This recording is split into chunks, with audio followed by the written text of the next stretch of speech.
What's up, ladies and gentlemen? It's me, Walter Tuomi, representing Neo-Defective Gaming once again, aka Neo-Defective. You can find me over on twitch.tv/Neo-Defective, where I stream pretty much every weekend, Friday, Saturday, Sunday, usually in the demon hours, that being 1 a.m., maybe 11 p.m. When I'm saying p.m., I mean like Pacific Standard Time in the U.S., so if you couldn't tell by my accent already. Guys, things have been happening lately that I've been really wanting to get into the nitty-gritty with you guys. I love talking about video games, and that's what I'm here for. I'm here to vent myself and also hopefully give anybody else out there some time to vent as well. But really what I want to get into is the cost of video games and the big drama that's kind of unfolding between developers, journalists, fans, and the like, just pretty much everybody all encompassing under one umbrella, trying to talk about what's worth it in this day and age for the price of video games. What's the ideal cost of something that should happen? Now, there's going to be multiple people talking about this, people with more insider information, a lot more knowledge when it comes to the development of video games. There's just numerous people and avenues and development cycles that you're going to have to associate yourself with to better understand what goes into the cost of video games, and also familiarize yourself with something like a remaster or a remake. Right now, the number one thing going on is The Last of Us Part 1, right?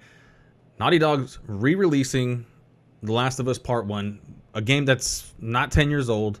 We've all seen and played probably, twice now? Now, we saw the remastered version. It was ported over from the PS3 with, of course, the improvements to the frame rate, fidelity, foliage, character models. We got to see a numerous amounts of things that were done to this particular video game, this iteration of it. I'm reading from Xputer that they're not going to be using any of the old assets, character models, textures, skyboxes, or any of the little bits and pieces. The source code for the game won't be the same either. They're literally making another game that's set to cater to the next-gen era.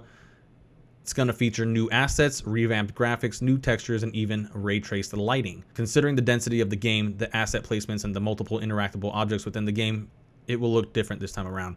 Now, we did see the character models, right? And they did look different. They looked significantly different and much more improved. What I realized when I saw the video that Naughty Dog released was that the original Last of Us and the remaster were beautiful games. Realizing that this game was already a gorgeous game, and the fact that they're changing some of the character models, it makes me wonder why. Like, what was necessary about that? We're not talking about like a Spider-Man thing, unless we are. I don't know. See what Naughty Dog says coming up, coming shortly when this game gets closer to release. But we're talking about changes that were subtle but significant in the character details. Like Joel looks he's really the only character that looks the same from what I've seen. Ellie looks pretty much significantly different, especially for a character going forward. I think it's pretty jarring to see her look as different as she is. It's kind of distracting, actually. And then Tess being pretty much the most significant change. She doesn't even look like the same character anymore. She looks probably more akin to the actress. They're also adding the moveset from The Last of Us 2 into this one as well, such as going prone, supine, the dodge animation. Is that going to make this game easier? Probably. Is the AI going to get revamped as well? I'm going to assume so. But does that make it worth the $70 price tag that they're asking for, that they're actually already slapping on it? Now, when we get into the nitty-gritty of these things, again, there's a lot to consider, right? In today's day and age, the actual cost of a video game should not be $70. The actual cost of a video game is probably somewhere up near the $120, $150 price range. And that might be because there's no union involved in making video games. If you have a union, you're definitely going to get closer to what the actual price point would be in development and sales of the said video games. So I'm getting this from makeuseof.com. But if you look back at the historical video game pricing of the PS5 and the Xbox Series S and X, represent the 9th generation of game consoles, a price tag of $60 became standard starting in the 7th generation with the Xbox 360 and PlayStation 3. During this time, Nintendo undercut this by charging $50 for full price titles. However, the Wii U, part of the 8th generation with the Xbox One and PS4, Nintendo moved up to $60 games too, and this price has persisted with Switch titles. $50 was the baseline price in earlier generations for some time, from roughly the PlayStation's launch in 1995, the 5th generation, to the end of the 6th generation, the Xbox, GameCube, and PS2. Most big-name games were priced at $50. There were some outliers, such as more expensive N64 titles, but the $50 price point was standard. Now, pretty much every title going forward now has been released at $70, and we're talking about Demon's Souls, right? The remake of Demon's Souls, which was significant when it came to changes. The one thing that we can all point to, the one thing, right, that everybody really knows of and points to is the hitboxes and some of the more critical animations. Those were not changed. Those remained the same for that game. Everything else surrounding the game, it looked like a different title. And the other thing that everybody's comparing to right now, which got a lot of this hubbub going, which I think this tweet went a little viral. If you ask me, I would say this tweet by this particular individual, and I will put his name out there, and I will also tag him so that he knows I'm using his tweet. An individual by the name of Shayon, I hope I'm saying that right, at O'Shayon. To all the people who are against The Last of Us remake being $70, will you buy a Bloodborne remake for $70, which uses new assets, has ray tracing and 60 frames per second, but has the exact same gameplay like Demon's Souls remake? Now, most people, because of the demand, quite the opposite of The Last of Us, are going to say yes. I think a lot of people would pay $50 to $60 for a Bloodborne remaster with just 60 frames added. Maybe some enhanced textures, maybe a volumetric fog. Who knows? I mean, typical things that you might get from a PC ported title, right? I think, yes, people would pay that. But with everything considered, as far as development cost, marketing, the number of people, region. So another staple when it comes to keeping video game prices low would be the rising cost of inflation.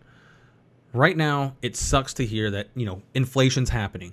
Things aren't exactly looking on the up and up when it comes to the cost of living.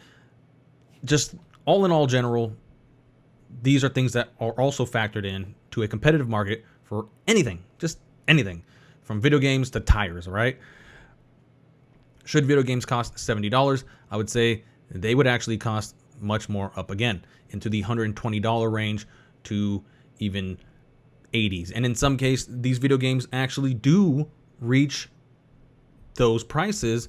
Talking about NBA's, 2Ks, and you're talking about Madden and things like that. They make you spend full price on a title while adding microtransactions so that these prices of video games go higher, right? In some case, eclipse even what the actual market value should be if you were to consider that these games should be considered $120. You're going to be spending a lot more than that. In a game like Overwatch, when there's really no pay-to-win bonuses, there's only cosmetics, that's pretty much the standard when it comes to video games now and microtransactions. There's no more video game pay-to-win mechanics involved.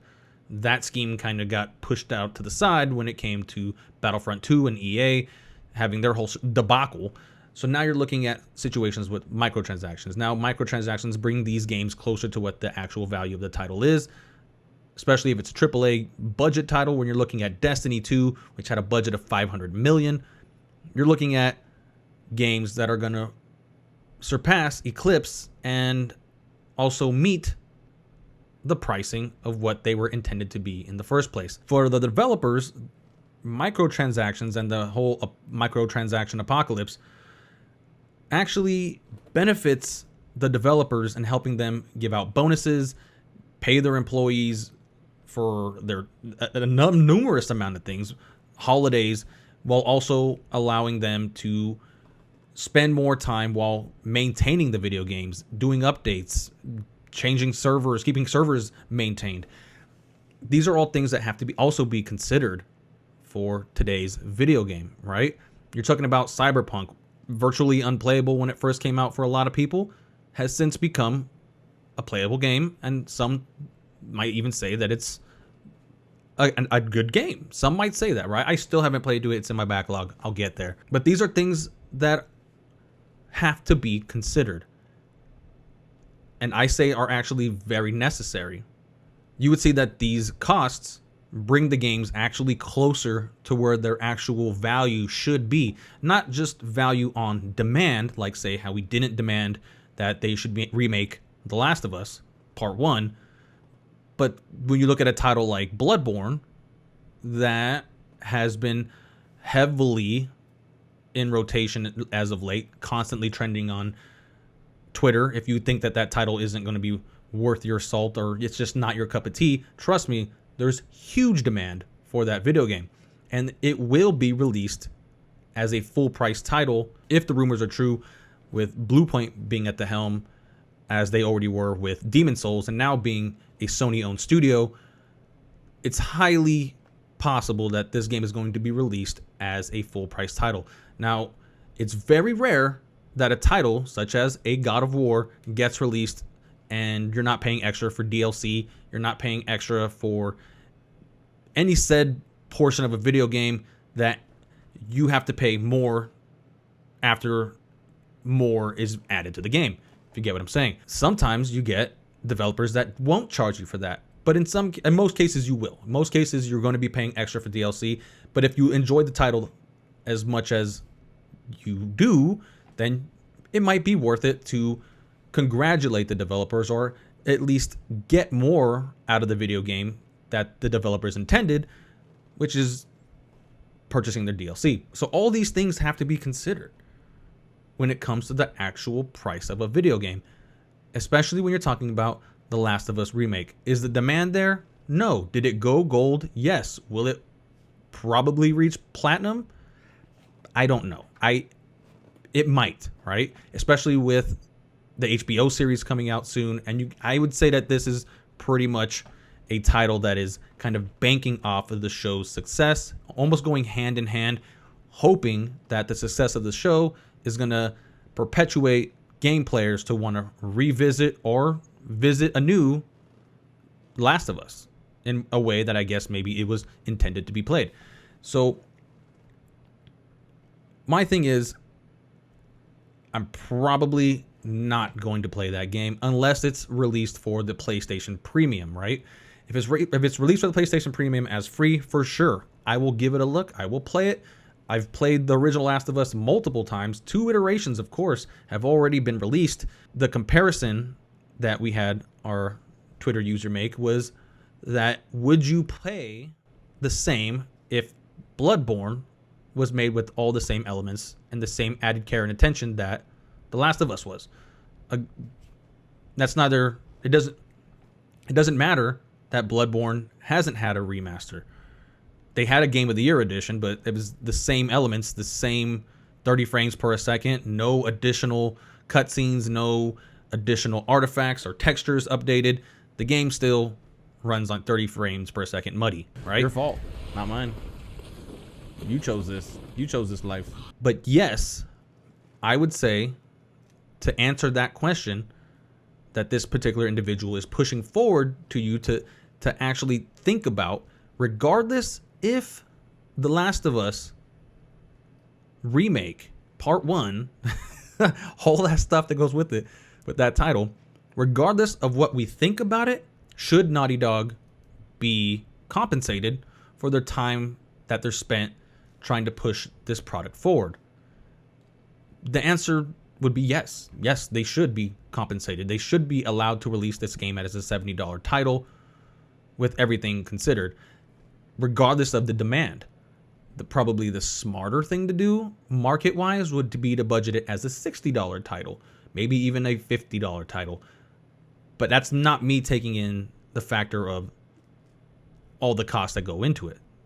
In response to that tweet, and all our feelings put to the forefront, and us being forced to think about it, all as individuals and people that purchase video games based off of just impulses our love of the history of the game, would you buy Bloodborne, just a Bloodborne remake, for the same price as the Last of Us remake?